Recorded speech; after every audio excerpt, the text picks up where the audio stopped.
Добрый вечер. В Москве сейчас 20 часов, в Киеве 19. Это программа «Полный Альбац». Как всегда, в понедельник в это время, как уже 20 лет подряд, я начинаю эту программу и буду ее вести до тех пор, пока продолжается эта позорная война.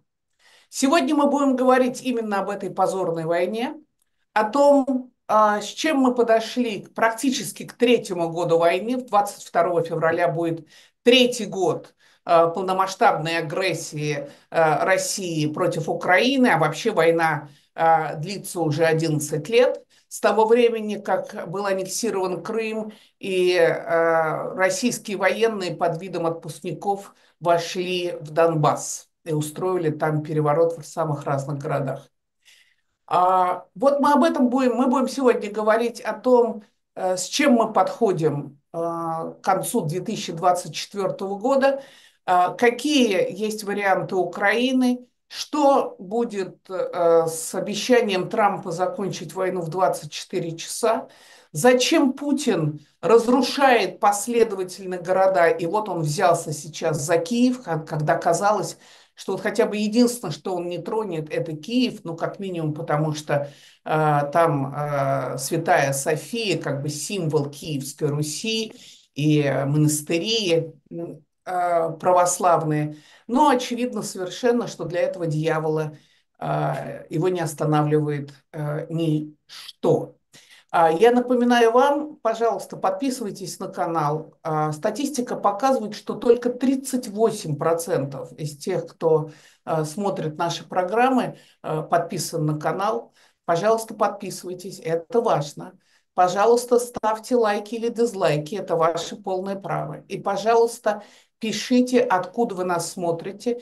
Я внимательно прочитала все прошлые ваши сообщения и вижу, что нас смотрит вся абсолютно страна, и Самара, и Волгоград, и очень много Москвы, и Питера, и Камчатка, и Якутия, и Челябинск, и многие-многие другие города, а также весь мир.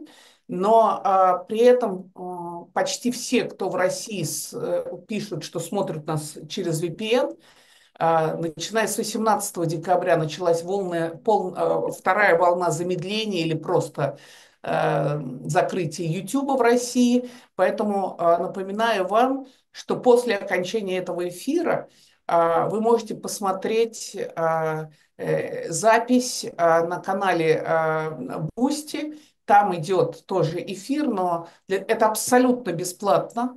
Поэтому вам не надо делать никакие ни донаты, ничего. И, да, наверное, нам придется научиться вещать и через Телеграм тоже. Вот такое предисловие. А сегодня я хочу представить вам моих гостей. Это Иван Яковина, журналист, блогер, который живет в Киеве и его окрестностях. Он был уже у нас в эфире как-то. Он очень известный блогер. И все время, что идет война, он находится в Украине. Иван, здравствуйте. Добрый день, спасибо за приглашение. Второй наш гость Юрий Федоров. Вы его тоже хорошо знаете. Юрий Федоров, автор книги «Украинский фронт Третьей мировой» и другой книги, которую я не читала, но которая, я совершенно потрясена, узнав, что она вышла в 2017 году, и она называется «Россия между фашизмом и распадом». То есть в 2017 году, еще до того, как началась полномасштабная агрессия России против Украины, Юрий Федоров понимал, к чему ведет политика Путина. Сейчас вы можете видеть Юрия Федорова каждый день на канале Breakfast Show.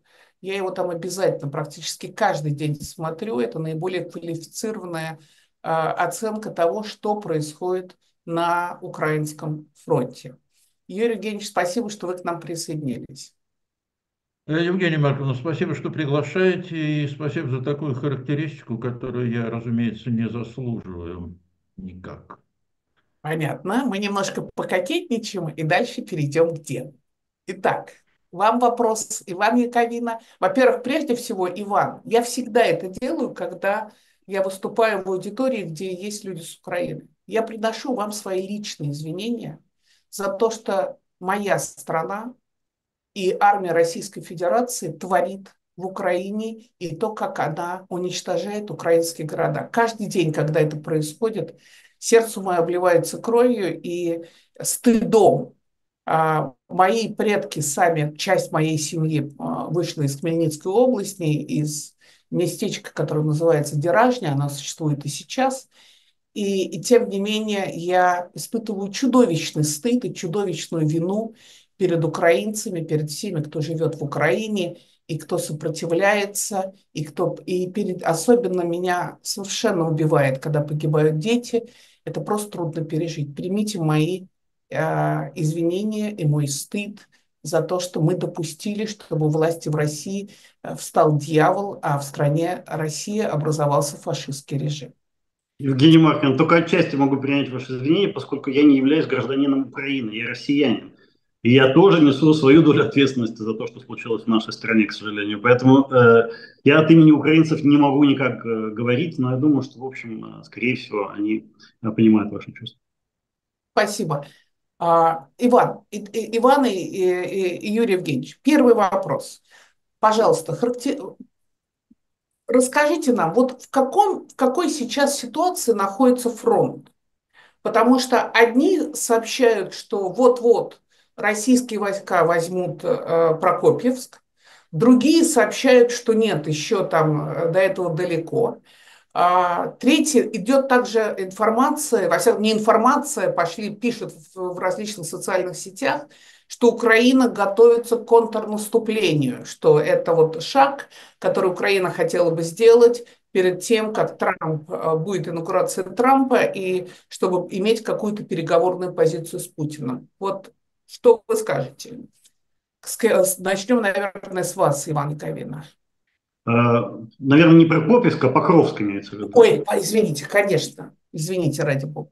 Там украинская армия отступает, это вот что точно можно сказать, отступает быстрее, чем хотелось бы, что называется, но при этом украинские солдаты, которые там сражаются, как мне, по крайней мере, сообщают, что отступление вызвано тем в значительной степени, что стремятся сохранить войска, силы, то есть не сражаются за каждый населенный пункт насмерть. Если создается угроза его захвата, его окружения, то пытаются отступать, то есть берегут войска. На мой взгляд, я, конечно, не военный специалист, но, на мой взгляд, довольно разумная тактика, поскольку у Украины людей меньше, чем у России в силу понятных причин. Там идет отступление, там ситуация сложная, как минимум, но обвала фронта, развала и, так сказать, повального бегства нет. Слухи об этом сильно преувеличены. К сожалению, отступление есть, но это не паническое отступление. Что касается второй важнейшей участка линии фронта в Курской области, вот буквально совсем недавно говорил с людьми, которые там сражаются. Они говорят, что ситуация сложная, но контролированная, то есть все штурмы, которые идут на этом участке, они отбиваются российские. То есть с большими потерями для россиян и сейчас уже и для северных корейцев, потому что их там действительно много. И они воевать не очень хорошо умеют, как мне рассказали военные украинские, что россияне пускают северных корейцев ну, буквально ультрамясные штурмы, если так можно выразиться, просто цепочкой идут, и их там как в тире расстреливают. И потери среди северных корейцев вследствие этого очень большие. То есть на северном направлении, на Курском направлении ситуация более-менее нормальная, на южном гораздо сложнее, но не катастрофическая. Спасибо. Юрий Евгеньевич, что вы скажете?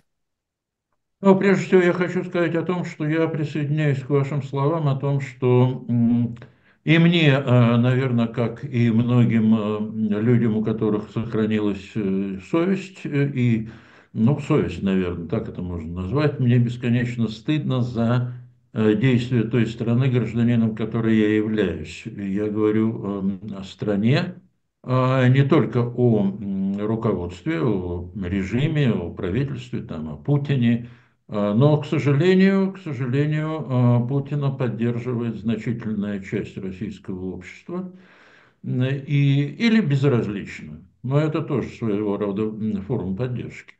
Так вот, я также прошу прощения. Я не могу говорить от имени России, я говорю только от своего имени, естественно. Но это предисловие. А вот что касается фронта, ну что, самое печальное заключается в том, что вооруженные силы Украины отступают на в юго-западном таком уголке Донецкой области, той части Донецкой области, которая не оккупирована пока Россией. Говорить о каких-то прогнозах, ну, вообще прогнозировать все очень сложно, прогнозы очень редко сбываются, но тем не менее, похоже, что вооруженные силы Украины оставят Покровск. Ну, и не исключено, я не могу этого исключать, хотя военная удача, так сказать, ситуация на фронте всегда зависит от факторов, которые мы не можем полностью учитывать. И российские войска выйдут на административную границу Донецкой области. Ну, трудно сказать, конечно, когда это может произойти и произойдет ли вообще, но я этого не исключаю. На других участках вообще говоря, ситуация достаточно стабильная, в том числе и в ключевом районе Донецкой области. Я имею в виду Часов Яр и Торецк, ну вот эту вот зону, которая играет гораздо большую роль с военной точки зрения, на мой взгляд, в сражении за Донецкую область. Вовсе не Покровск. Покровск, конечно, это важный в экономическом отношении и в оперативном отношении участок, но решающую роль все-таки будут играть события вокруг Часового Яра, Константиновки, там, других центров, которые находятся, ну, я имею в виду Краматорск, Славянск, которые будут играть ключевую роль в дальнейшем сражении за Донецкую область, если оно произойдет. Но там ситуация достаточно стабильная, вот, в отличие от Покровска-Кураховского вот этой зоны. Купянск, тоже ситуация в общем стабильная, есть некоторые успехи российских войск, но они не имеют стратегического значения с моей точки зрения. Ну и Курская область, это очень противоречивая, я должен сказать, ну, с моей точки зрения, опять же, противоречивая ситуация, потому что, ну, с одной стороны, конечно, там в политическом плане контроль за той небольшой, очень небольшим кусочком территории, который контролирует ВСУ, в политическом отношении он очень важен и для Киева, и для Москвы, конечно. Может быть, даже для Москвы больше, чем для Киева, потому что это, так сказать, часть международно признанной территории России, и Путину это ну, как заноза, которую он не может вытащить пока, но тем не менее она, значит, есть. С другой стороны, там, и опять же, если верить некоторым сообщениям, там задействованы, ну, скажем так, лучшие бригады и лучшее соединение вооруженных сил Украины, бригады прежде всего, и это ослабляет позиции на других участках фронта. Но опять же, ведь это решение, которое принимает, я бы даже сказал, наверное, не военное, а политическое руководство Украины. И поверьте, я не в том положении, чтобы давать советы президенту Зеленскому. Но, тем не менее, в общем, тут есть разные точки зрения относительно того, целесообразно ли удерживать эту территорию ну, скажем так, с военной точки зрения. Ну вот теперь, что касается... Да, я еще о чем хотел сказать. В общем, вооруженные силы Украины демонстрируют, без всякой патетики, без всякого пафоса, демонстрируют действительно героизм и очень большую устойчивость боевую, несмотря на то, что соотношение сил явно не в пользу ВСУ. Трудно сказать там какие числовые оценки давать, но по личному составу как минимум в 2 раза уступают, если говорить о всем личном составе, той части вооруженных сил Украины, которые ведут, собственно, бои. Я не имею в виду территориальную оборону, я не имею в виду некоторые другие части, ну, компоненты того, что называется вооруженные силы. Иногда иногда упоминают о том, что, в общем, в Украине под ружьем 1 000 000 человек. Это и так, я не берусь оценивать цифры, но во всяком случае непосредственно вот в армии, действующей армии, которая участвует в боях, которая подчиняется Генеральному штабу ВСУ, там гораздо меньше. Опять же, цифры, ну, практически никому не известны. Я думаю, что все-таки в 2 раза больше у России личного состава, там, техники и так далее. Так вот, несмотря на это, в общем, я должен сказать, что каких-то экстраординарных успехов у России нет. И цель войны, если говорить о военной компоненте, то есть разгром противника, и на этой основе достижения политических задач, которые поставлены перед армией, значит, никакого разгрома ВСУ нет. И нет, и не намечается, с моей точки зрения.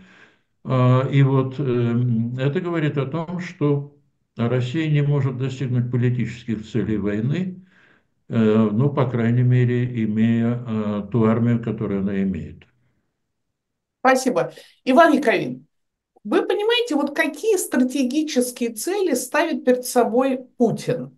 Значит, так я понимаю, что Луганскую область российские войска контролируют полностью. Так? Без 1%, по-моему. Без 1%. Донбасс. Какой процент Донецкой области, я имею в виду Донецкой области, контролируют российские войска? Я думаю, 65 примерно сейчас. То есть задача полностью контролировать Донецкую область. Правильно я Нет, понимаю? я думаю, что это оперативная задача, а стратегическая все-таки посадить своего человека в Киеве. Мы сейчас к этому перейдем. Сначала я еще хочу вас спросить.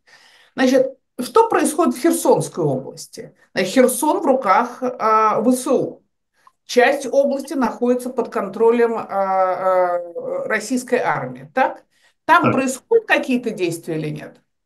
последнее, буквально вчера видел сообщение о том, что по данным украинской стороны Россия собрала около 4000 солдат и офицеров для попытки переправиться на более высокий правый берег Днепра и сформировать там плацдарм для дальнейшего расширения и попытки захватить Херсон в будущем.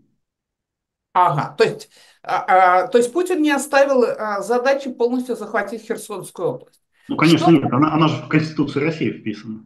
Но у России нету конституции на сегодняшний день. Это Филькина грамота под названием «Мой любимый, дорогой товарищ диктатор Путин».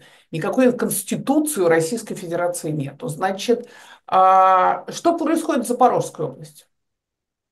В Запорожской области сейчас тоже идут штурмы, попытки российской армии пройти на север, продвинуться на север, то есть в направлении, собственно, города Запорожье.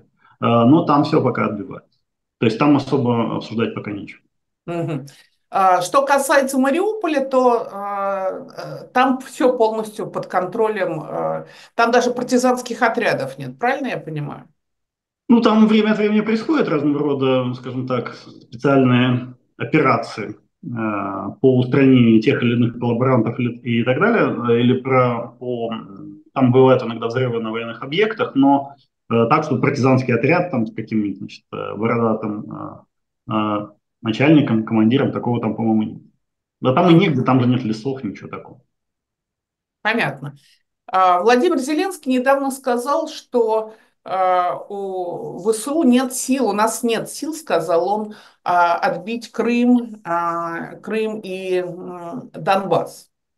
То есть понятно, почему я об этом спрашиваю? Потому что очевидно, что сейчас, в 2025 году, начнутся переговоры о линии разграничения, о каких-то перемирии и так далее.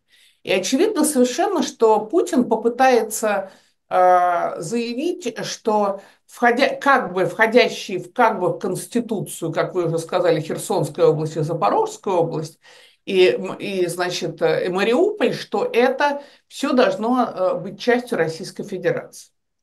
Во всяком случае, так, я думаю, могут быть построены переговоры. Но при этом он не контролирует даже Донецкую область полностью. Вот попробуйте спрогнозировать все-таки, как будет строиться вот эти... Очевидно, что переговоры о прекращении огня начнутся сразу после инаугурации Трампа 20 января. Очевидно, они уже начались, уже Келлог выступает, представитель Трампа по делам в Украине.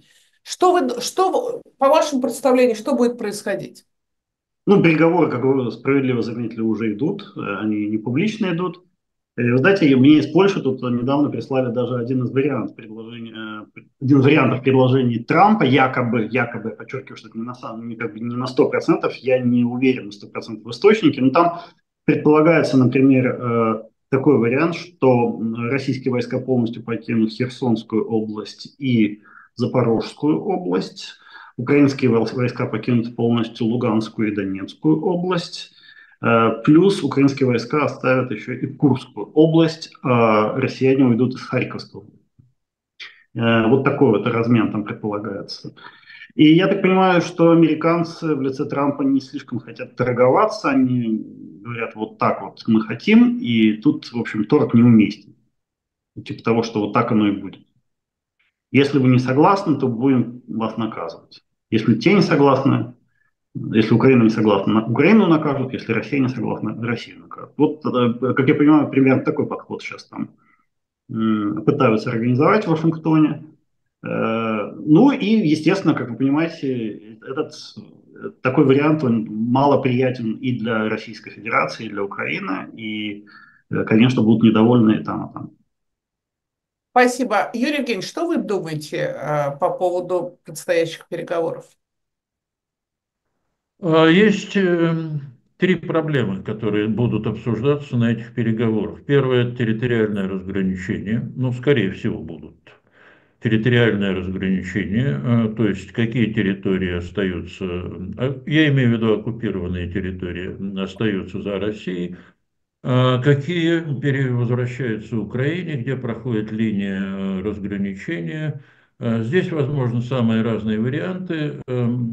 Это первая проблема, территориальная. Вторая проблема, кстати говоря, действительно, я согласен с Иваном, никто ни в Киеве, ни в Москве с этим не согласны, но вполне возможно, что согласиться придется. Вторая проблема, на мой взгляд, гораздо более важная, если иметь в виду стратегическую перспективу. Это проблема статуса Украины и гарантии безопасности, ее безопасности. Потому что то, о чем пишет пресса, заключается в том, что Путин, ну, собственно, Путин об этом говорит абсолютно прямо, говорил и говорит, и его, значит, пресные его тоже об этом говорят, я имею в виду Лаврова и некоторых других дипломатов, которые выступают от имени Российской Федерации.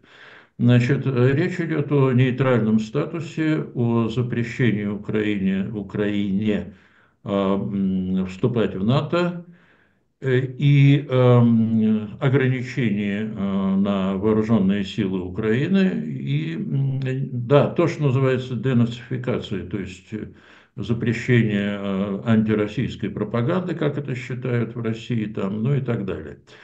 Значит, это вторая группа проблем, о которой говорят гораздо меньше, но тем не менее, на мой взгляд, может быть, со мной не все согласны, но это более важная проблема, чем территориальная, потому что территории переходят из рук в руки, мы знаем судьбу Нагорного Карабаха, мы знаем судьбу Саара, там, Лотаринги и так далее, исторических примеров можно приводить достаточно. На сегодня территории в одни принадлежат одной стране, завтра другой. И, наконец, третья проблема – как вписать урегулирование Украины в систему европейской безопасности. Не случайно в Москве в последнее время начали вспоминать о так называемых проектах договоров с НАТО и с Соединенными Штатами, которые были, ну, в качестве ультиматума предложены в декабре 2021 года. Значит, вот три группы проблем, ну, на которые распадается вообще процесс урегулирования русско-украинского урегулирования. Так вот, первое, да, и есть еще одна проблема, что раньше прекращение огня и затем переговоры, или переговоры при условии продолжения военных действий, на чем, в общем, о чем говорит Москва. По крайней мере, некоторые деятели российские, ну, я имею в виду официальные лица, говорят, нет, мы прекратим огонь тогда, когда о чем-нибудь договоримся. А вот это Украину, я так понимаю, совершенно не устраивает, потому что если говорить о мирной передышке, она Украине необходима, на мой взгляд, ну тогда сначала прекращение огня, а затем переговоры. Переговоры могут длиться достаточно долго. И это дает возможность Украине при помощи Запада, значит, укрепить вооруженные силы, как минимум, военно-промышленный комплекс и так далее. И, наконец, есть еще одна проблема, это проблема гарантии безопасности.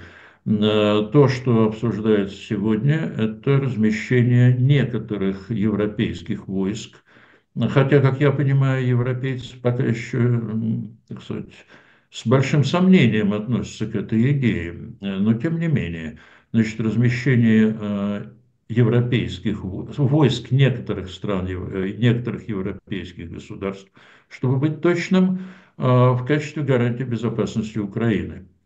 Вот этот комплекс проблем, который сам по себе крайне сложен, и позиции и Киева, и Москвы очень различны по этому поводу. Они, в общем, практически нигде не соприкасаются, они прям противоположны. Значит, вопрос в том, будет ли способна новая администрация Соединенных Штатов, значит, сказать, будет так, как я сказал. Иначе, а вот что иначе, здесь я, честно говоря, затрудняюсь даже прогнозировать что-то такое. Можно я тут встряну? Можно я тут встряну, хотел Да, сказать? конечно, конечно.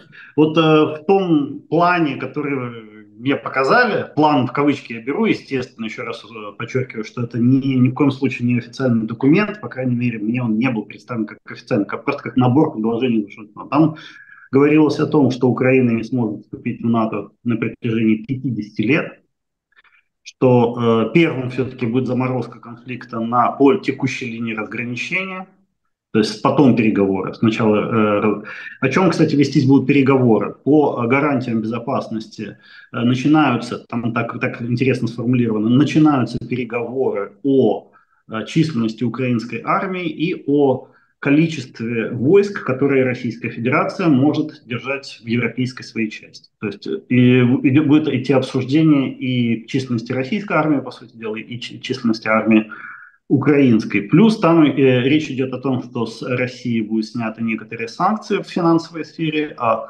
Украина получит только от США 5 миллиардов долларов в год на восстановление своей экономики и так далее. То есть вот такие были там еще положения, которые я помню из того, что там было. В общем, все это звучит не очень приятно. Еще раз повторю, что не и для Украины, и для России. Да, и тут я соглашусь, конечно, действительно, самое важное, это то, как американцы, насколько они серьезно будут продвигать этот план. Либо Трамп скажет, если вы значит, со мной согласны, то вперед и выполняйте, а если нет, то я буду применять к вам определенного рода санкции к тем, к другим. Либо ему станет скучно, он отвернется и скажет, да, решайте тогда сами, как хотите, если вы меня не слушаете. Вот это будет, конечно, неприятный вариант, и особенно для Украины, я думаю, неприятный вариант, потому что, да, действительно, Украине нужна передышка. Вы сказали, что это будет, особенно для Украины, неприятный вариант, потому что Украине нужна передышка, но вот что мне любопытно. Есть какая-то в последнее время презумпция, что у российской стороны все очень хорошо.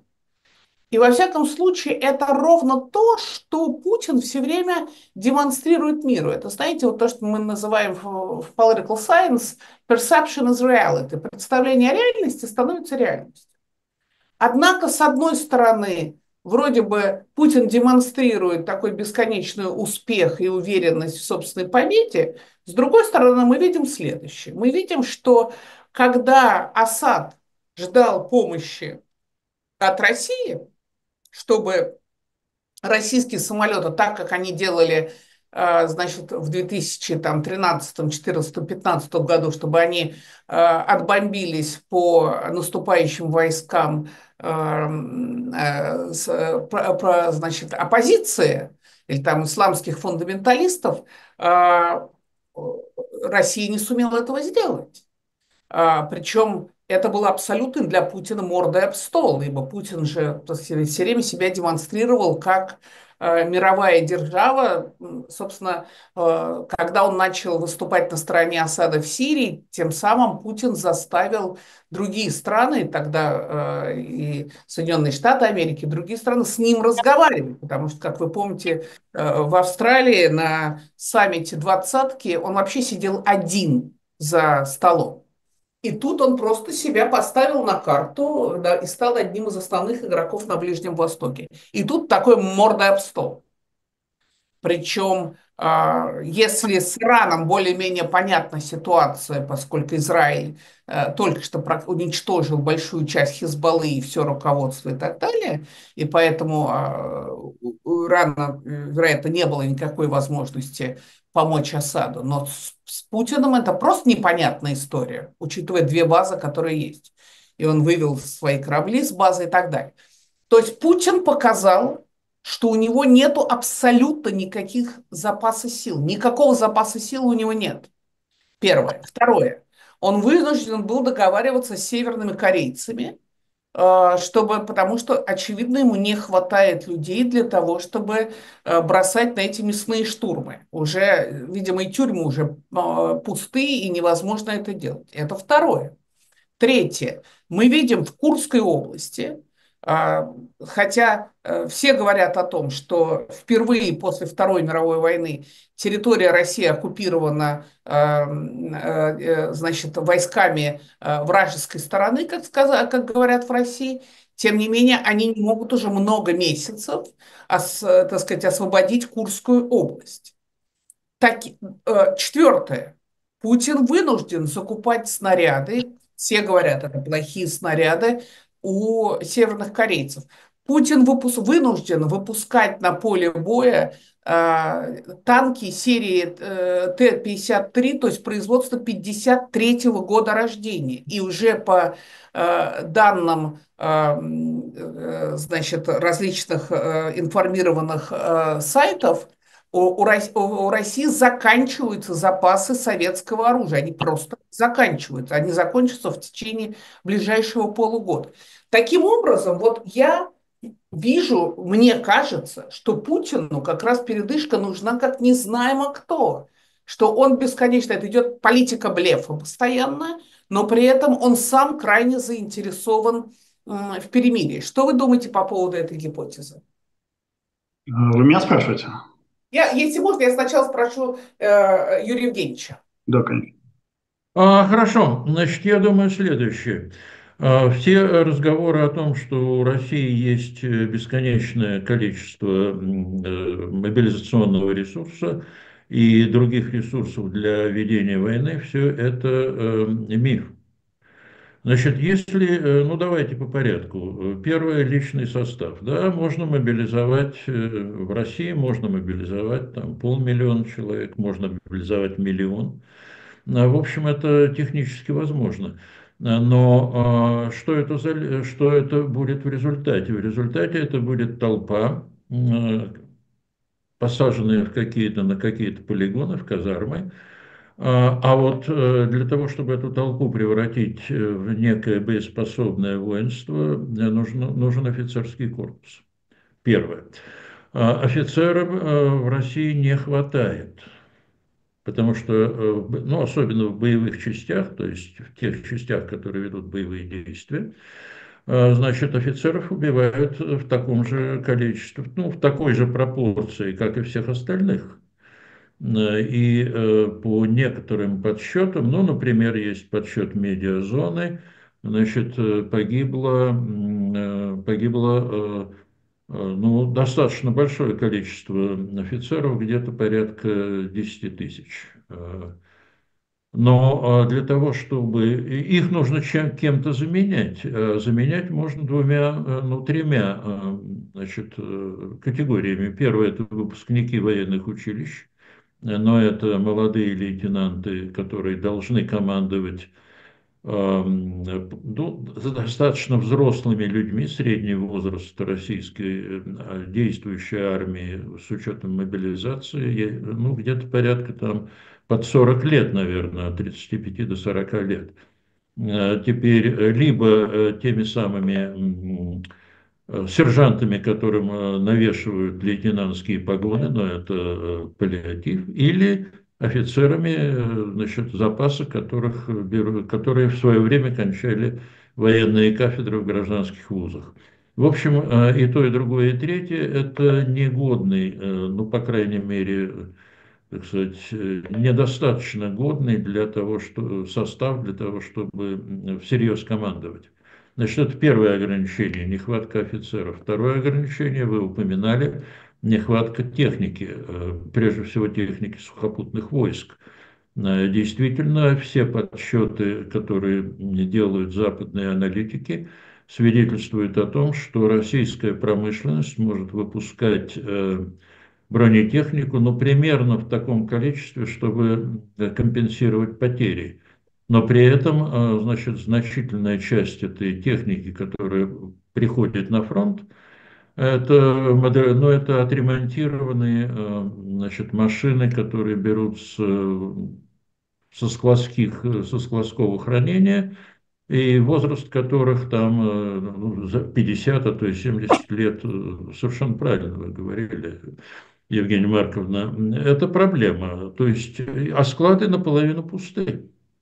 По крайней мере, они были наполовину пусты в начале этого года, когда, скажем, Международный институт стратегических исследований дал некие цифры, которые, в общем, никем не оспариваются. Ну, примерно наполовину. Ну, значит, хватит еще, может быть, на год, может быть, чуть больше. Вот вам ограничения, которыми сталкивается российский генералитет. Нехватка офицеров и нехватка техники. Плюс экономика, ну тут я абсолютно ничего не могу сказать, но есть достаточно серьезные исследования, говорящие о том, что экономика России долго не выдержит. Хотя есть и другие выводы, тут я не берусь ничего утверждать. Значит, Путину нужна передышка, но передышка нужна всем, и Путину, и Украине, и, я бы сказал, и европейцам, Европе, потому что в Европе поняли, как, ну, насколько я могу судить, достаточно хорошо, что Россия – это перманентная такая угроза, с которой нужно справляться, а справляться можно только создав надежный инструмент, надежный потенциал сдерживания, но для того, чтобы этот потенциал создать, нужно время. И вот, вот такая картина получается, когда всем нужна передышка. Видимо, в результате какой-то паллиатив, какой-то компромисс будет найден. Я имею в виду на переговорах, если они начнутся, что тоже, вообще говоря, пока не факт, но я думаю, что начнутся. Значит, о какой-то передышке договорятся, и самое интересное будет происходить лет через 5-7, вот когда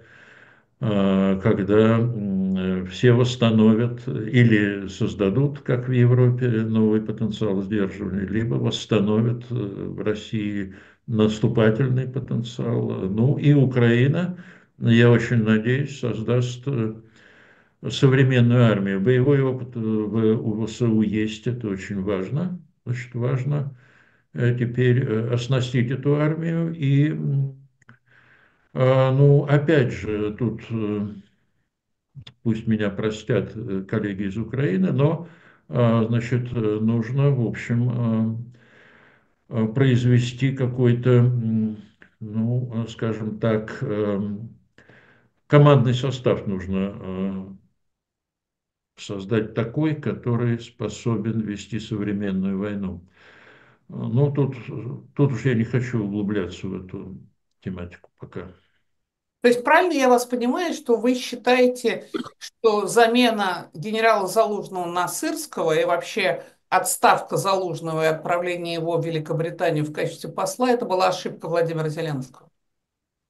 Видите, ведь проблема и не только лично в Залужном, а проблема в том, что 16 тогда высших военачальников вооруженных сил Украины, в том числе два заместителя Залужного, начальник генерального штаба и еще как минимум 10-12 человек, занимавших ключевые посты в вооруженных силах, были отправлены, ну, то ли в отставку, то ли как Залужный. Я не знаю судьбу этих людей, кроме Залужного, естественно.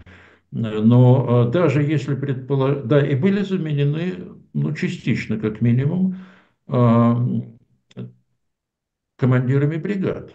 Но вы понимаете, что уровень ответственности и уровень компетентности человека, командующего бригадой, и человека, отвечающего за определенный участок в генеральном штабе, совершенно различные. И это, с моей точки зрения, я могу ошибаться, но с моей точки зрения это стало одной из причин тех неудач, с которыми столкнулась армия Украины. Спасибо. Иван Яковин, весной 2024 года Конгресс Соединенных Штатов Америки, наконец, после 3 месяцев, значит, болтания в проруби, утвердил пакет помощи Украине на, если мне память не изменяет, на 60 миллиардов долларов. Что вам известно, какой процент из этого обернулся реальным оружием и реальными поставками ВСУ? Я должен сказать, эта информация, скорее всего, секретная. То есть точных данных я сам недавно, кстати, пытался узнать, и я так понял, что нет точных данных. И там же, понимаете, не все эти деньги были именно в виде оружия, там же еще и финансовая поддержка, и стабилизация курса гривны, чего только не. То есть сложный, так сказать, процесс. Но, насколько я понимаю, не все было реализовано, не все было отправлено в Украину, просто исходя из того, что сейчас как-то в каком-то авральном темпе пакеты помощи один за другим направляются в Украину. Я так понимаю, что какая-то часть этих денег все-таки не была либо произведена в оружие, то есть конвертирована в оружие и отправлена в Украину, либо просто не была выплачена, потому что возникли какие-то сложности, как это часто бывает, по разным причинам. Поэтому сейчас, да, все смотрят насчет того, что будет ли Трамп продолжать поддержку Украины или нет. Ну, вроде бы он сказал, что будет, но, опять же, у Трампа 7 пятниц на неделе, поэтому мы точно этого не знаем. Но тогда Джо Байден говорил, что на территории Польши уже формируются склады с оружием, чтобы быстро поставить в Украину. В какой степени сейчас, вот Зеленский, президент Украины, Зеленский говорил о том, что значит, на каждый что на каждый украинский снаряд у россиян 10. В какой степени сейчас ВСУ обеспечены оружием?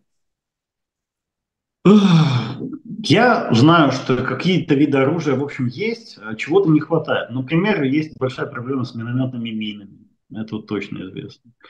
Есть большие проблемы с дронами, и волонтеры закрывают эти потребности вооруженных сил Украины.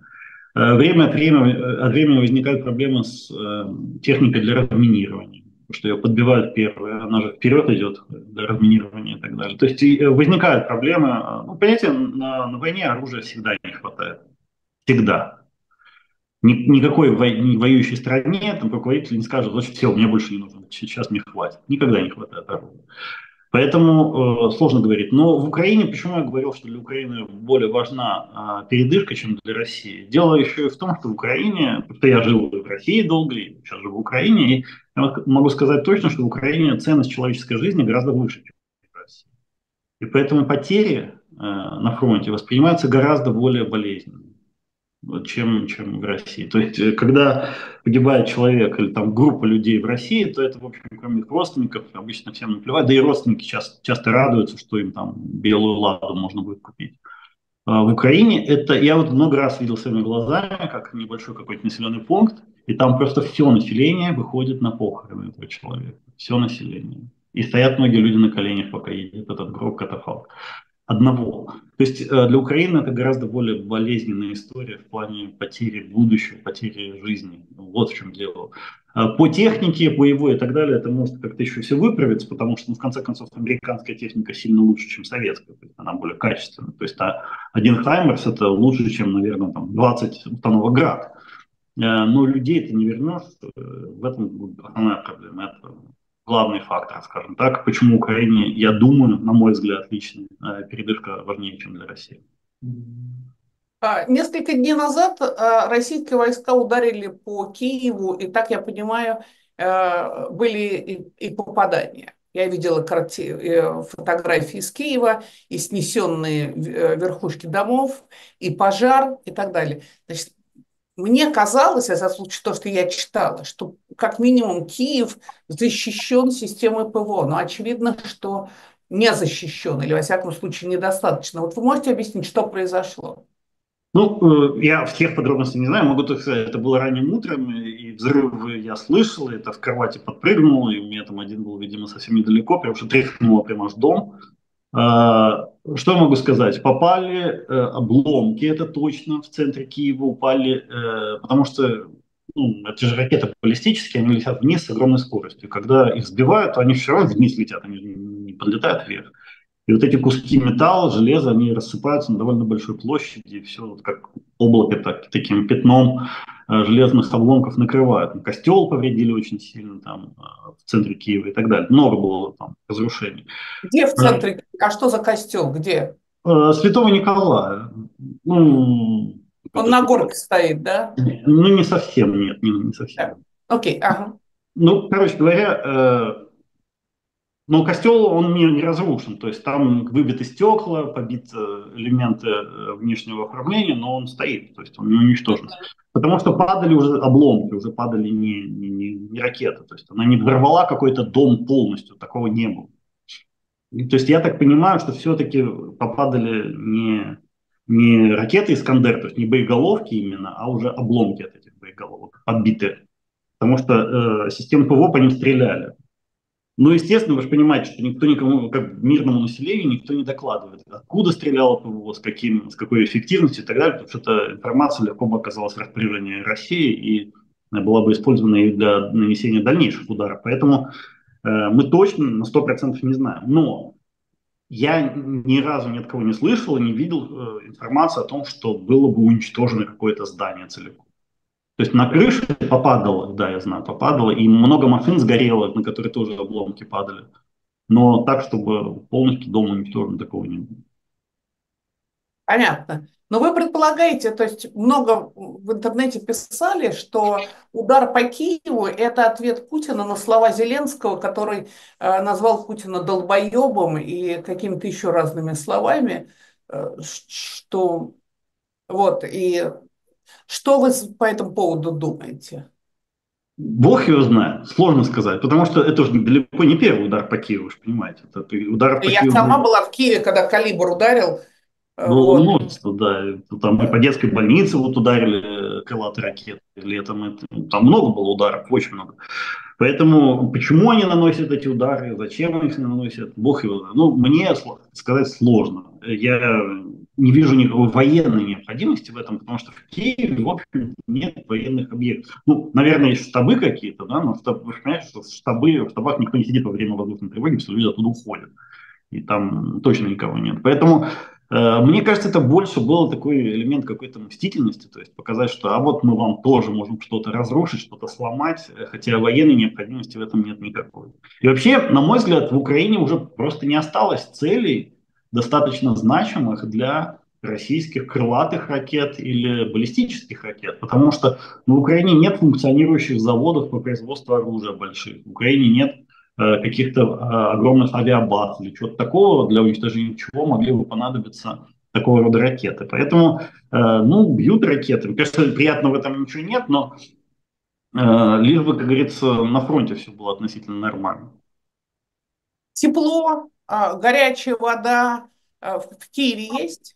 Да, все есть, плюс очень много людей запаслись себе разными элементами, скажем так, поддержки.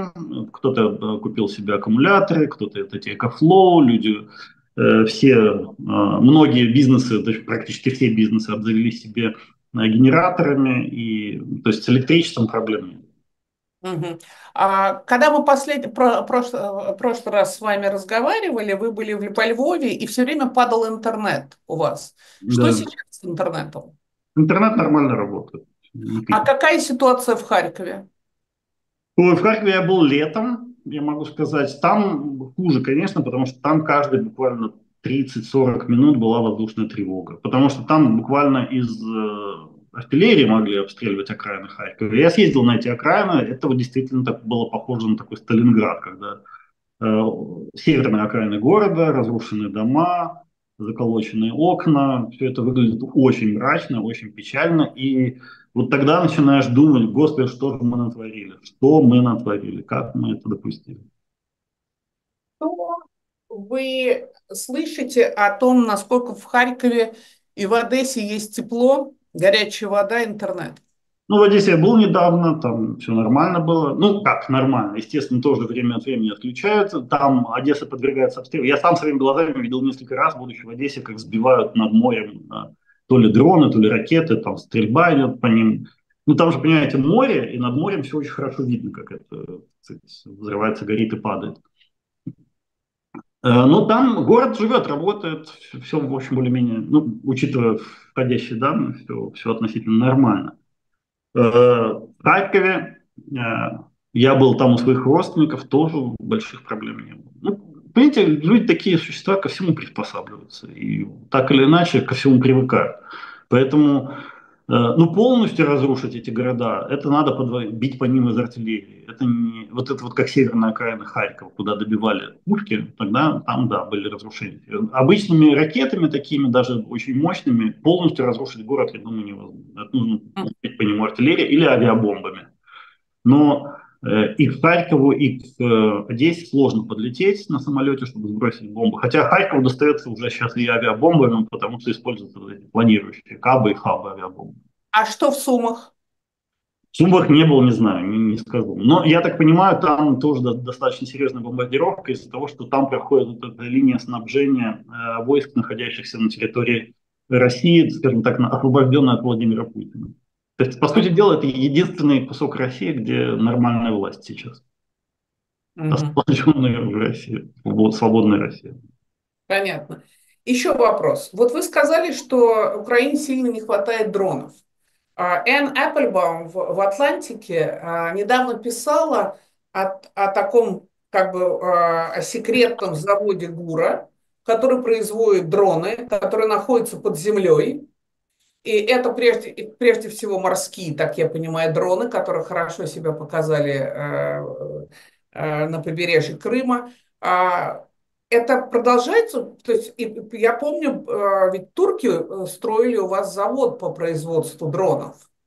Дроны очень разные. Дронов нужно много, всяких разных. И разведывательные, и ударные, и большие, и маленькие, и наземные, и летающие, и плавающие, всякие разные. Их очень много разных видов и моделей. Но самые такие расходники — это дроны, которые небольшие такие, вот такого размера, например, да, 30 сантиметров, 40 сантиметров.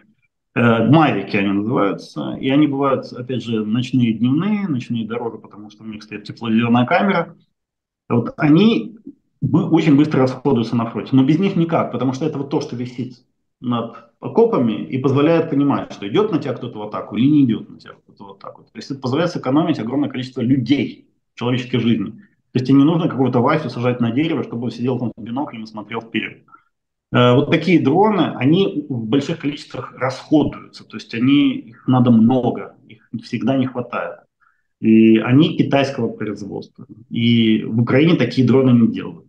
А почему Украина не может наладить производство этих дронов? Очень сложная аппаратура внутри них запихана. Там, то есть, и вот эти и микросхемы, микроплаты, там двигатели, и камеры, и все это все не так просто делать. Это электроника очень...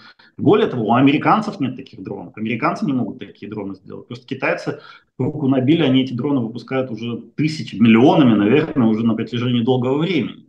В Америке ничего подобного нет, таких дронов нет. Ну, пока есть дроны аналогичные. Китайцы снабжают ВСУ своими дронами? Нет, конечно, и китайцы, и Россию не снабжаются. Формально эти дроны продаются, насколько я понимаю, там, не знаю, в Конго, в Боливию, в Португалию, еще куда-то, а оттуда уже едут и в Россию, и в Украину. Понятно. Спасибо.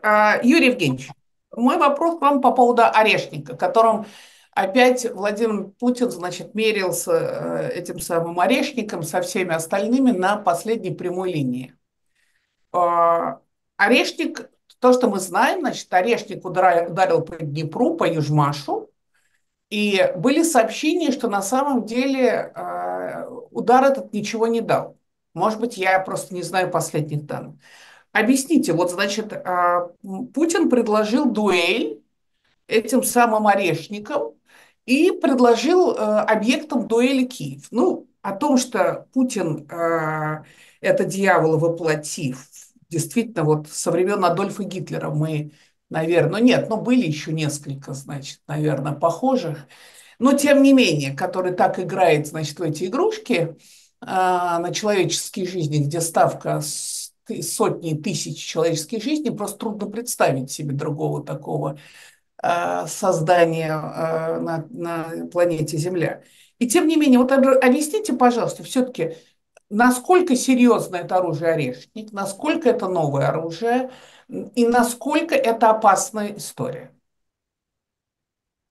Не новое, но, по крайней мере, по своим основным показателям, насколько можно судить, потому что информации очень немного, но если верить американским военному ведомству, это несколько модернизированная ракета, которая разрабатывалась в России где-то лет 10-15 тому назад под названием, дай бог памяти, как же она называлась, вот старость вылетела из головы.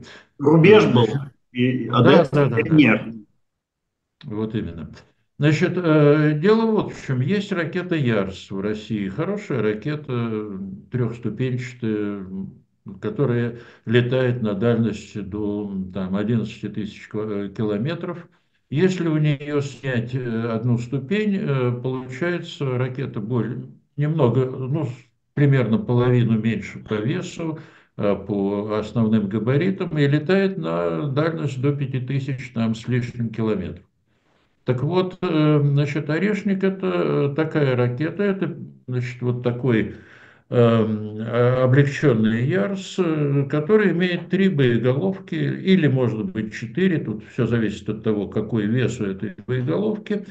Значит, и предназначена эта ракета была для ядерных ударов по Европе. Именно вот дальность, значит, 5000 километров, это позволяет где-нибудь из-под Саратова обстреливать всю Европу. Значит, принципиально важно, что то, что называется забрасываемый вес, ну, даже военные не рискуют называть это полезной нагрузкой, ну, то есть тот вес того, что ракета может доставить к цели, где-то порядка 1 тонны. Значит, использовать эту ракету с обычной взрывчаткой, с обычной боеголовкой, не ядерной, бессмысленно. Она очень дорогая, десятки миллионов долларов. И, ну, представляете себе, значит, доставить за 10, ну, даже за 10 миллионов долларов тонну взрывчатки на дальность там 4000 километров, это бизнес так себе. Тем более, что таких ракет у России, даже если их начнут производить серийно, немного. Ну вот, ракета испытывалась где-то вот лет 12 тому назад, потом эту программу закрыли. По разным причинам, причины тут не суть важны. Теперь ее, значит, видимо, какое-то количество месяцев тому назад, значит, эту программу возобновили для того, чтобы пугать, ну, пугать Европу и создать оружие, которое может стрелять по всей Европе ядерными боеприпасами, повторяю, именно ядерными. Для чего ее попытались использовать против Украины, для меня это большая загадка. Ну, с военной точки зрения это бессмысленно. Но кроме того, что вот взяли и продемонстрировали, у нас есть такая вот игрушка, такая ракета, которая, вы знаете, может дострелить до всей Европы, и перехватить ее невозможно. Ее действительно перехватить очень трудно, как любую баллистическую ракету.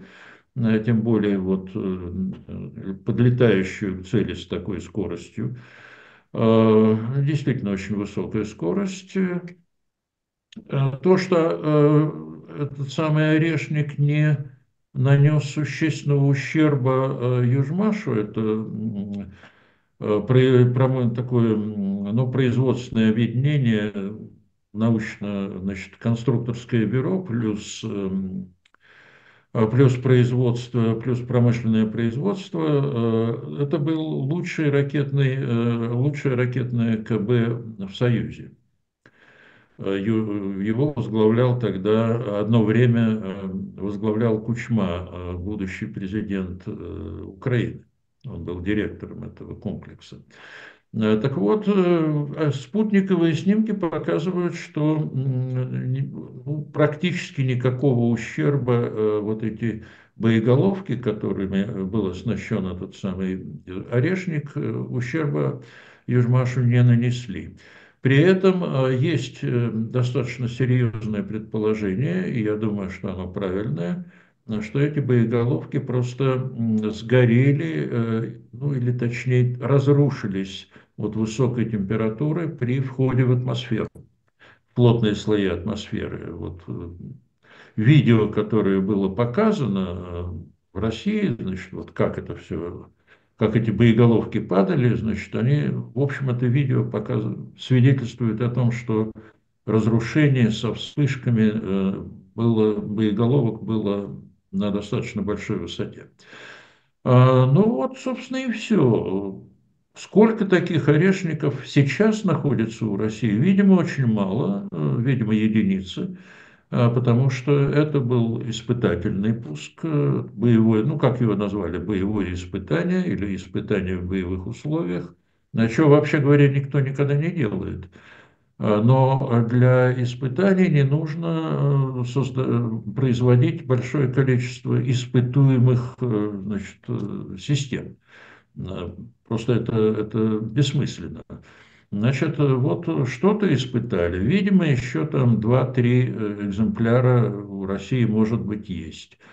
Когда его запустят в серию, Путин настаивает на том, судя по всему, настаивает на том, чтобы запустить как можно быстрее, но запускать в серию не очень хорошо отработанное изделие, ну, в общем, тоже себе дороже. Непонятно, куда оно полетит и что с ним будет, если его использовать. Это политическое оружие, которое предназначено для того, чтобы запугать Европу на самом деле. Потому что использовать его против Украины совершенно бессмысленно. Есть другие системы, которые можно, значит, более дешевые, намного дешевле и не менее эффективные, тот же Искандер, Калибр там, и так далее. Ну вот, собственно, и все. Да, а разворачивая такое оружие, Россия рискует вызвать повторение ракетного кризиса 80-х годов прошлого века, который кончился, как известно, тем, что тогда Горбачеву пришлось, и военным, кстати, советским, пришлось пойти практически капитулировать перед американцами и сказать, что нет, мы ракеты СС-20 больше делать не будем, а те, которые есть, уничтожим. Но американцы уничтожили, естественно, свои. То есть вы хотите сказать, вот для рядового необученного. Итак, значит, это ракета, которая летит туда вот в космическое практически пространство, ну, для простоты, да, летит туда, а оттуда на огромной скорости, и потом спускается очень быстро, ее трудно зафиксировать, потому что она скрыта там атмосферой и пятым, и десятым и так далее. И потом она очень быстро опускается на определенный объект. Правильно я понимаю? Да. Так. Значит, А почему какой-нибудь патриот не может это перехватить? потому что Патриот, как любая система, ну, во-первых, Патриот в основе своей это система противовоздушной обороны, она предназначена для уничтожения, как называют, аэродинамических целей, то есть самолетов и крылатых ракет. Для борьбы с баллистическими ракетами существуют другие системы. Но если говорить об американцах, это ТХААД и система Aegis. Вот они предназначены для того, чтобы перехватывать И они баллистические. способны перехватить такую ракету. Видите, и да, и нет, потому что эти противоракетные системы, они перехватывают ракеты на высшей, ну, в наивысшей точке, где они находятся, там скорость у них небольшая, и вот если там можно, значит, в эту точку запустить противоракету, она может перехватить и уничтожить. Перехватить боеголовки этих ракет баллистических вот такой дальности, которые летят с большой скоростью к наземным объектам, очень сложно. Ну, теоретически, опять же, ну, вероятность перехвата очень небольшая. Вот ТХАД и те системы, которые расположены в Румынии и Польше, это системы, ну, наземный Aegis, грубо говоря. Aegis – это противоракетная система морского базирования, а там американцы расположили в Румынии и Польше, ну, наземный вариант этой системы. Значит, они были предназначены для перехвата иранских ракет ну, на достаточно, ну, на определенном расстоянии от цели, то есть где-то над Средиземным морем, если я правильно понимаю, или там над Балканами, если говорить. Все зависит от того, куда они нацелены, эти ракеты. Перехватывать орешник теоретически можно, но для этого нужно расположить вот эти системы перехвата и во Франции, и где-нибудь в Германии, в Италии. Все, значит, закрыть всю Европу вот некоторым таким полем противоракетной обороны. Причем вероятность перехвата, ну, есть, конечно, но она не очень большая. Ну вот, вы знаете, в Израиле сейчас, где есть в общем, четырехслойная система противоракетной обороны, тем не менее хуситы, в общем, умудряются, ну, правда, скорее Центр это обломки Тель-Авива. падают на Тель-Авив, но тем не менее. У Израиля очень хорошая по нынешним понятиям система противоракетной обороны, но она тоже, понимаете, это все вероятности. Есть вероятность перехвата, там, скажем. И, кстати говоря, для надежного перехвата требуется, ну, как минимум, две противоракеты на одну цель. А если эта цель разделяющаяся, ну, это боеголовка, то есть вот, разделяющаяся головная часть, одна ракета может запускать 4, там, 5 боеголовок. Ну, значит, нужно на каждую боеголовку как минимум 2 ракеты, противоракеты. Но 10 противоракет, тут арифметика не в пользу обороняющейся стороны. Понятно. Юрий Евгеньевич, до каких городов Европы орешник может достать? До Лиссабона. Мгм. То есть Южная Европа. То есть Южная Европа, соответственно, конечно, вся Ну, Восточная. радиус, дальность действия до 5500 километров, так пишут люди знающие. Ну вот, значит, То есть это и Португалия. Варшава, и Париж, понятно. Спасибо. Иван Яковина, мы же сейчас уже подходим к завершению нашей программы, но я не могу вас не спросить. Вы, наверное, тоже заметили, что Путин как бы все время подчеркивает, что президент Владимир Зеленский больше не обладает легитимностью, потому что вовремя не были проведены президентские выборы.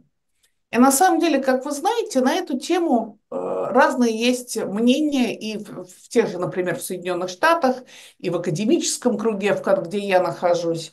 И много говорится о том, что все равно надо было бы проводить выборы, поскольку если это борьба демократии с авторитарным злом, то очень важно, чтобы Зеленский был переизбран даже в условиях войны. Хотя много голосов говорит о том, и прежде всего специалистов в украинской политике, тот же Сергей Плохий, мой коллега по Гарвардскому университету и другие, говорят о том, что, ребята, о чем вы говорите, люди, значит, миллионы и миллионы украинцев находятся за пределами страны, фронт, 1000 километров, как ты это сделаешь так? И тем не менее, что вы знаете, поскольку вы находитесь в Киеве? Собирается Киев проводить президентские выборы? Не собирается? Вот что вы на эту тему знаете? Официально об этом никто ничего не говорит. Понятно, по понятным причинам, потому что совершенно очевидно, что сейчас проводить выборы невозможно. Ну, представьте себе, день выборов объявляется, естественно, каждый избирательный участок будет атакован Россией, те же самые ракеты полетят, и куча мирного народа погибнет. Это невозможно. Плюс, действительно, очень много людей находится за границей, очень много людей находится в оккупации, поэтому даже если провести такие выборы, на следующий день Владимир Путин скажет, что это все нелегитимно, потому что большая часть украинцев не голосовала. Ну или что-нибудь еще такое. Да? В Поэтому Соединенных Штатах целый ряд штатов, например, Колорадо, Орегон, голосуют полностью 100% по почте. ну, 100%. к сожалению, доставить письмо из Мариуполя в Украину, довольно в неоккупированную часть Украины, довольно сложно, как вы понимаете, и проводить сейчас в условиях войны, перенастраивать избирательную систему практически невозможно. То есть можно, наверное, было бы, если бы заняться этим, но это требовало огромных вливаний финансовых, а понимаете, сами сейчас эти деньги идут на войну. Денег не хватает. Не то, что на выбор, вообще ни на что не хватает. Поэтому приходится сейчас выстраивать приоритеты так. Первым делом на войну, вторым делом на войну, третьим на войну, а потом уже все остальное. Но выборы сейчас, тем более по закону, нельзя проводить, поскольку в стране объявлено военное положение, по закону не проводятся выборы. Это украинский закон, он вполне ясно это все фиксирует. Что касается подготовки к выборам, многие люди, с которыми я тут разговариваю, они говорят, что, ну, такие, скажем, в околополитических кругах, журналистских, говорят, что вроде бы начинается подготовка к избирательной кампании. Говорят, что и чувствуется это. И если это правда, если действительно такое что-то происходит, то, очевидно, есть надежда на перемирие, поскольку выборы можно будет провести только в условиях перемирия, относительно прочного перемирия, когда не будет серьезной стрельбы, когда можно будет открыть участки, в том числе и на линии фронта, и за границей, и так далее. Вот, на мой взгляд, сейчас украинское руководство имеет в виду так, что если перемирие удастся достичь, выборы будем проводить. И если выборы состоятся, то они, скорее всего, состоятся либо в конце лета, либо осенью. Но выборы нужны, конечно, никто с этим не спорит, потому что Украина, да, действительно остается демократической страной, и сменяемость власти и проведение регулярных выборов – это очень важная процедура, потому что, собственно, в этом-то и есть отличие Украины от России, может быть, самое основное в том, что Украина – это страна демократическая, и управляют Украиной не люди, а институты. Это очень-очень важно. И люди, когда их интересы вступают в противоречие с тем, что прописано в законах об институтах, часто люди вынуждены отступать, даже когда они не хотят этого делать, как, например, Янукович отступил, да, потому что не хотел же он уходить в отставку, но пришлось, потому что он попрал те институты, возможно, невозможно. И это очень важно, украинцы это очень ценят, я вижу. Для украинцев это очень-очень важно, что мы не такие, как они. Для нас это важно. Мы, даже если, скажем, симпатичный лично мне политический лидер не сможет победить, все равно важно, чтобы прошли. Потому что тем самым мы подтверждаем свою приверженность западным ценностям, западной цивилизации и принадлежность к этой цивилизации. Это очень важно для людей. Но когда Владимир Путин говорит, что нет легитимности, на самом деле нет. Легитимность есть, потому что легитимность украинского руководства определяет не Владимир Путин, а определяет украинский народ. И я ни разу ни от кого не слышал здесь и ни в Украине, ни в Киеве, ни в Одессе, ни в Харькове, ни во Львове каких-нибудь заявлений, что типа Зеленский нелегитимный. Такого даже от тех людей, которые страшно его терпеть не могут, вот я такого даже от них не слышу.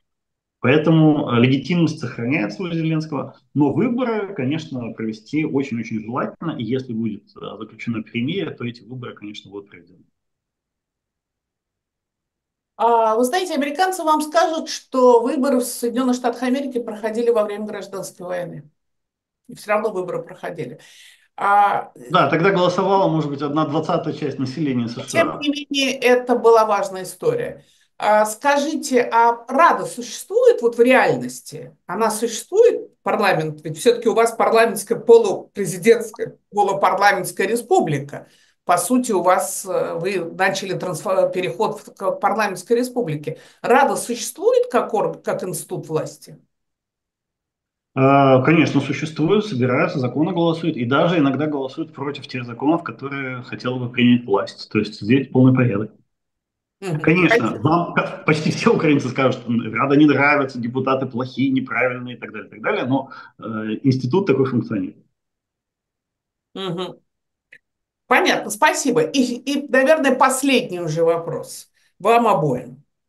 Значит, в России, в журнале «Профиль» и на каких-то еще сайтах появилась статья довольно известного человека в кругах политической, особенно военной экспертизы, а именно Дмитрия Тренина. Те, кто не очень следит значит, за российским экспертным сообществом, я скажу, что Дмитрий Тренин возглавлял Московский центр Карнеги на протяжении почти 15 лет.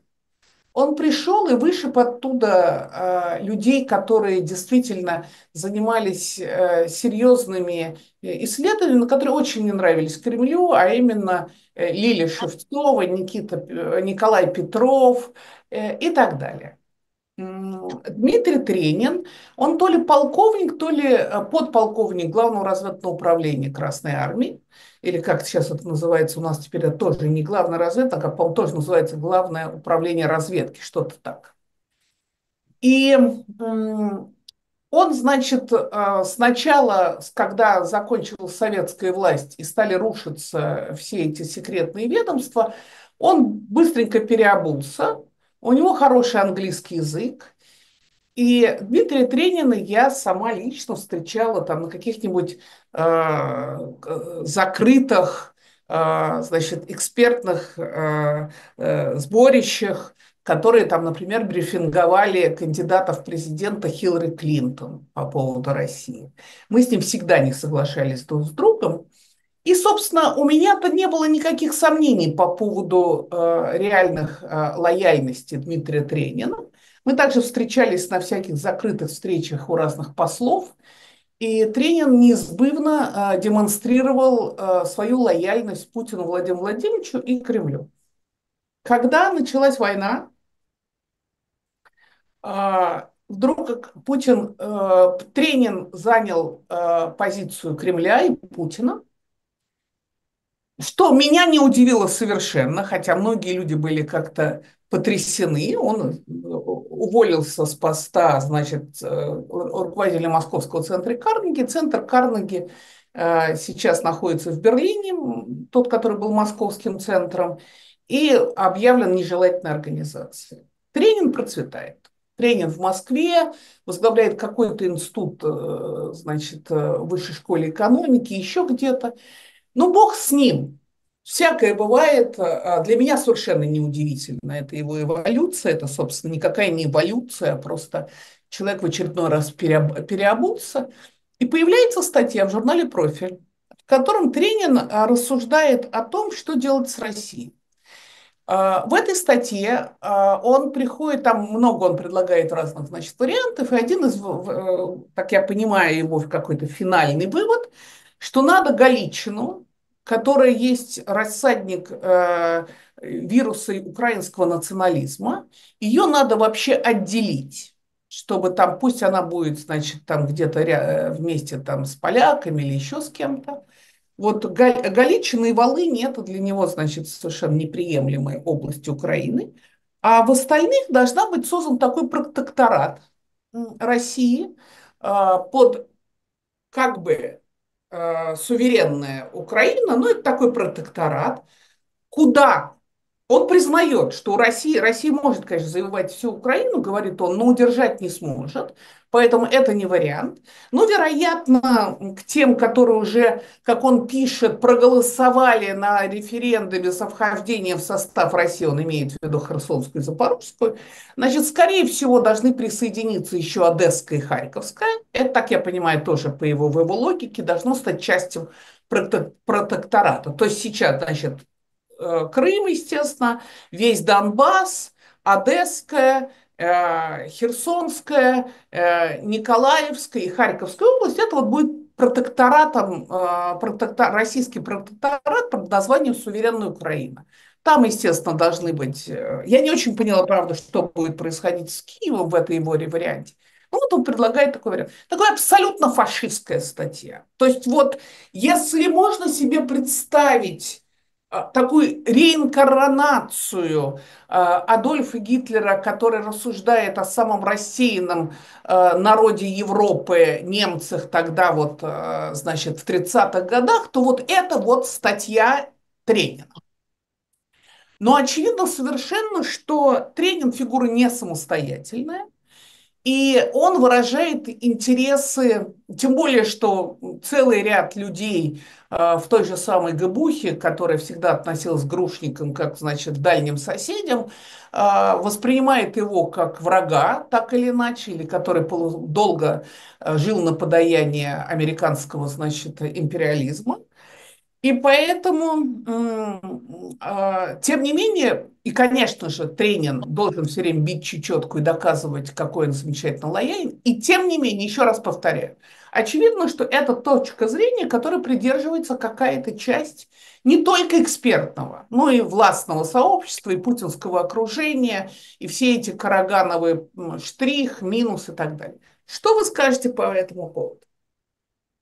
Я не знаю, ознакомились ли вы с этой статьей. Я-то прочитала ее внимательным образом и просто ахнула, честно вам скажу.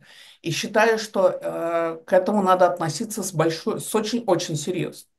Потому что это показывает на самом деле намерение, как минимум, некоторого окружения Путина, думаю, и самого Путина. Что скажете, Юрий Евгеньевич? Ну, во-первых, эта статья не только в профиле была опубликована, она была опубликована на сайте Российского совета по международным делам, который считается, Да. ну, сравнительно благоприличной, такой сравнительно приличной организацией, хотя, на мой взгляд... То есть воняет не так сильно, как прямо когда засовываешь Ну голову. да, да, да, да, да. Меня, что касается лично Тренина, ну, меня удивляет только одно, почему на Западе его принимали, ну, до войны, по крайней мере, до войны его принимали как, ну, как такого рационально мыслящего российского аналитика. Он же считался чуть ли не главным Именно. аналитиком, которого можно приглашать к очень высокопоставленным фигурам на Западе. Но почему Центр Карнеги держал его в качестве руководителя Московского центра? Ну, тоже это вопросы интересные, на мой взгляд. Хотя отвечать на них Я ему у задала в меня Твиттере, нет кстати говоря. оснований, да, никакой информации. Что касается этой статьи, да, я ее читал, но видите, во-первых, для того, чтобы реализовать эти идеи, нужно победить Украину, а это пока не просматривается, мягко говоря. Это первое. Да, она отражает, конечно, точку зрения определенных лиц и кругов в России. Я думаю, что это те люди, которых иногда называют, ну, такой партией силовиков, что не совсем правильно, потому что там не только силовики, а, кстати, силовиков немало и в партии более прагматично настроенных. Ну, так уж принято называть. В общем, это милитаристская партия, которая задалась вопросом, а что мы, собственно, хотим получить в Украине, вот в результате войны. Потому что первоначальные цели были, ну, очевидно, недостижимы. То есть выход российских войск куда-то на польскую границу, ну и дальше поглощение всей Украины, превращение ее там в какое-то подобие Белоруссии или просто поглощение. К концу Это июня недостижимо. 22 года это должно было случиться. Да, Или это лето. недостижимо. Ну, значит, нужно какую-то все-таки альтернативу предложить. Вот он и предложил. Но там 4 варианта рассматривается, в том числе вот тот, который о котором вы рассказали. Но, повторяю, это точка зрения, но принимать ее всерьез, ну, как сказать, ну да, нужно принимать всерьез как позицию определенных достаточно влиятельных персонажей в российской политике, но как какую-то реальную программу, ну, я думаю, что для этого нужно сначала решить военные проблемы, а это, я уже говорил, мало реально. Спасибо. Иван Яковина, что вы про это слышали, знаете? Знаете ли, какова реакция Киева на все эти экзерсисы фашистские, которые исходят из России? Вот смотрите, это в своем роде реинкарнация старой еще модели выборов Ющенко, когда из России пришла вот эта карикатура, можно сказать, разделение Украины на 3 сорта, которую як приписали Ющенко, что, дескать, Ющенко придумал, но хотя на самом деле ничего подобного в его штабе не изготавливалось. Галичина – это и с Волынью 1 сорт украинцев, центральная Украина, включая Киев, и северная – это 2 сорт, и восточная и южная Украина – это 3 сорт. Вот это в России придумали такое и пропихивали под видом, что, дескать, смотрите, вот что Ющенко вам готовит. Сейчас они говорят как? Вот то, что тогда было названо 3 сортом, Южно-Восточная Украина, они хотят сделать частью России, Центральную Украину превратить в зависимое от России государство, и и Западную Украину отдать, как они говорят, полякам и румынам, чтобы, дескать, там Польша и Румыния были основными силами. Хороший план, в смысле задумка интересна, но я вам скажу так, я жил довольно долго во Львове. Я с 12 года жил до 16 во Львове. Я вам могу сказать, такой ненависти ко всему российскому, какая есть сейчас в Одессе или в Харькове, вот тогда, в 12-13 году, не было и близко не было во Львове. То есть Галичина стала, вся Украина стала всей Галичиной в этом смысле, понимаете? Нет в Украине места, где к России и к россиянам относились бы, ну, хотя бы нейтрально. Хотя бы нейтрально. Столько горя и столько смертей, и столько разрушений, сколько, особенно Восточная и Южная Украина сейчас терпит, никогда не было в Западной Украине. То есть ненависть к любым российским проектам в южной и восточной части Украины возможно даже выше, чем в западной, которая не так сильно пострадала сейчас.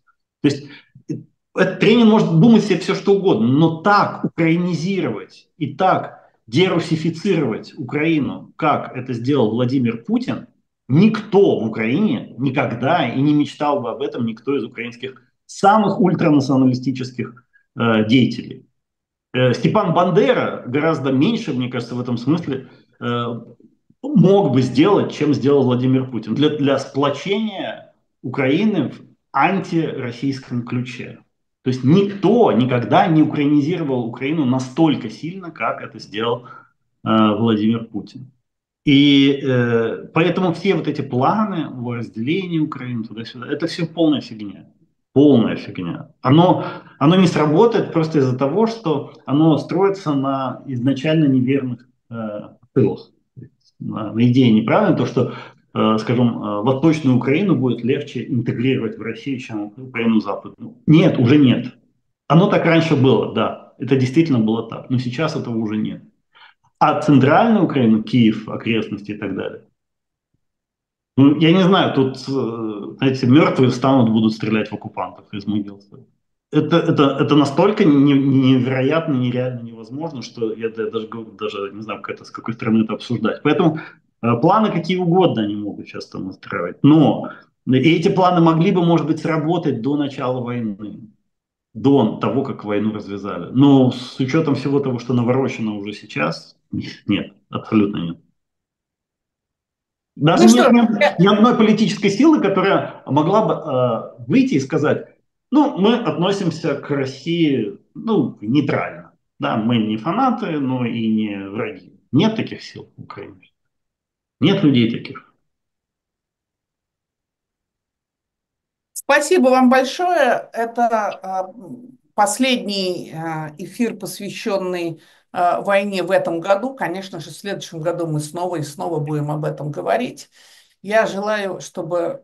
Я понимаю, что, конечно, Владимир Путин устроит и в Рождество, а украинцы теперь справляют Рождество, как вся остальная Западная Европа, 25 декабря, так что я не сомневаюсь, что Владимир Путин устроит фейерверк и Новый год тоже. И тем не менее, я желаю украинцам, чтобы 25-й год был как минимум не хуже предыдущего, а чтобы даже есть надежда на какое-то мирное небо. И я желаю нам всем, чтобы в 25-м году дьявол под названием Путин Владимир Владимирович как-то вот исчез бы вот куда-нибудь какой-нибудь баллистической ракеты, если можно, на геоорбиту, как можно выше. На этом я благодарю еще раз. Да, что я еще хочу сказать. Я увидела, вы пишете, что Бусти, вот я говорю, что бесплатная трансляция. Вот смотрите, какая там ситуация, чтобы не получилось, что я вас обманываю. Платная только трансляция. Это, к сожалению, правило Бусти. Мы сделали, что плата может быть 10 рублей в месяц. 10 рублей в месяц. Меньше просто нельзя поставить. Правило Бусти, вы все равно, Бусти, надо какую-то плату дать. Но если вы смотрите запись эфира, то она всегда бесплатная. Это я говорю для россиян, которые вынуждены с трудом смотреть. Я знаю, что даже с VPN стало трудно смотреть YouTube, и поэтому все мы придумываем варианты, которые позволили бы россиянам смотреть наши эфиры. И у нас еще будет один эфир 30 декабря, но те, кто пока будет занят или не сможет посмотреть, в любом случае я поздравляю со всеми наступающими праздниками. Те, кто празднует Хануку, у вас Ханука, она начинается вечером 25 декабря. Вечером 24 декабря начинается католическое Рождество. Ну и, конечно, Новый год – главный праздник всех россиян. Так что я всех вас поздравляю с наступающими праздниками. И единственное, чего я нам всем желаю, это мирного неба над головой. Спасибо, Иван Яковина, спасибо, Юрий Федоров. Будем живы. Пока-пока. До свидания.